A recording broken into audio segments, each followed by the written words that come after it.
আসসালামু আলাইকুম। আমরা আগামীকাল আমাদের বাসায় চলে যাব, কারণ এখানে আসছিলাম পুতুলের পরীক্ষার জন্য। পরীক্ষা শেষ হওয়ার আগে চলে যাচ্ছি বাসায়।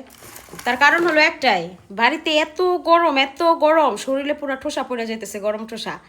সবচেয়ে বড় কথা হলো কারেন্ট থাকে না। প্রচুর গরম পড়ছে, ঠিক আছে, কারেন্টটা ঠিকমতো থাকতো তাহলে একটা কথা ছিল। এখন হয়তো অনেকে বলবেন, আহা রে, সারা জীবন গ্রামে থাইকা গ্রাম্যা ভূত, এখন 2 দিন ধরে বাসা নিয়ে ফুটানি কইরা বাসায় যাবো গা পরীক্ষা শেষ হওয়ার আগে। সাভারের থেকে পরীক্ষা দিতে আইব প্রতিদিন। শুনেন, যখন যে পরিস্থিতি মানুষ থাকে, বাধ্য হইয়া থাকে, তখন কষ্ট হয়েছে, থাকছি। আর এখন অপশন আছে, চাইলে ভালো থাকতে পারবো, সেজন্য কষ্ট করতে চাচ্ছি না। এই হচ্ছে এক কথা। দ্বিতীয় কথা হচ্ছে, আমাদের একতলা ছাদ আলা বাড়ি, ঠিক আছে, যাদের একতলা করে, যারা ছাদ করে ঘর দিছে, প্রচণ্ড রোদের পরে রাতের বেলা তাদের কীরকম লাগে থাকতে শুধুমাত্র তারাই বুঝবে। যাই হোক, আমি কৈফিয়ত দিতে বাধ্য না কারোর সাথে, ঠিক আছে। আমার লাইফ, আমি কখন কোথায় থাকবো সেটা হচ্ছে আমার ব্যাপার। তারপরেও আমি আপনাদের সাথে শেয়ার করতে পছন্দ করি, ফেসবুক ভিডিও আপলোড করতে পছন্দ করি, যার কারণে আমি এগুলো বলি, ঠিক আছে। যারা ভালোবাসেন, যারা ভিডিও দেখেন, তারা অবশ্যই পজিটিভভাবেই নেবেন। আর যারা ভালো লাগে না, যাদের মন মাইন্ড ভালো না, তারাই নেগেটিভ কমেন্ট করবেন এবং সব কিছুই নেগেটিভভাবে দেখবেন। যাই হোক, বাসায় যাওয়ার আগে কি করব জানেন? একটা জিনিস নিয়ে যাব। কি দাঁড়ান, জানেন, দাঁড়ান দেখাইতেছি। আমরা যেই বাসা থেকে আইসা যে মুরগি খাইছিলাম, সেই মুরগিটা এত তৈলাক্ত আর এত মজা ছিল, প্রচুর তেল ছিল। তো মামিদের বাড়ির থেকে কিনছিলাম, মামির পালা মুরগি। সেই মুরগি তাদের আরেকটা আছে,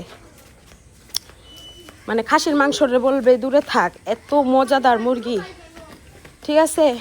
এই জন্য মামিদের বাড়ির থেকে আর একটা মুরগি আমরা নিয়ে যাব। একটাই আছে, আমরা বাসায় নিয়ে যাব বাইসা টাইসা।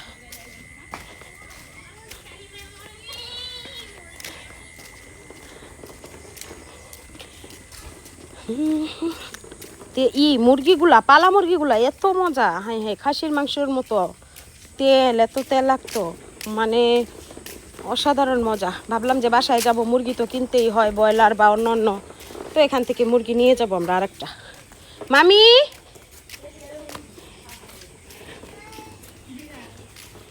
দেন মুরগিটা, এটা 100 টাকা কম দিমু।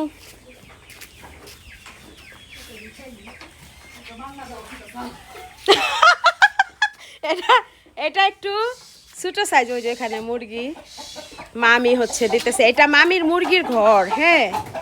এই ঘরটাতে মামি অনেক মুরগি পালে, মাশাল্লাহ। হায় হায়, মুরগিরিতে গরু ডরায় যায়। ধরো ধরো পুতুলের আপু, ধরো পুতুল, ধরো ধরো ধরো। তুমি ধরতে পারো না, ওরা পারবো না, ওরা খেয়ে দিয়ে দিব। হ্যাঁ, বিড়াল নিয়ে বলে দিচ্ছে।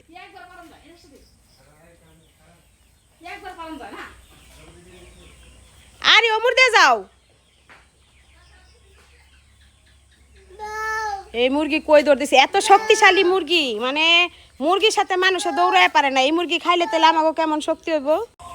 ওই দিক দিয়া যাইয়া আর একবারই উপরে দিয়া, তারপরে হইলো এই যে মুরগি ধরে নিয়ে আসছে। এই বাড়িতে নিয়ে আসো কেন, চলো আমাদের বাড়িতে, এটা আমরা নিয়ে যাবো। তো এটা হলো বাইসা গুইসা সুন্দর করে রেডি করে ফ্রিজে রাখি, আজকে রাতে ফ্রিজ করে, তারপরে কেন কয়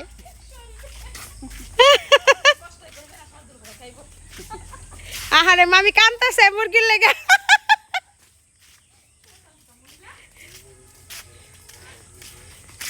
যাই হোক, সবাই মুরগিটার জন্য দোয়া করবেন, যেন মুরগিটা অনেক বেশি মজা হয়। আহারে মামি, হয়েছে সরো সরো।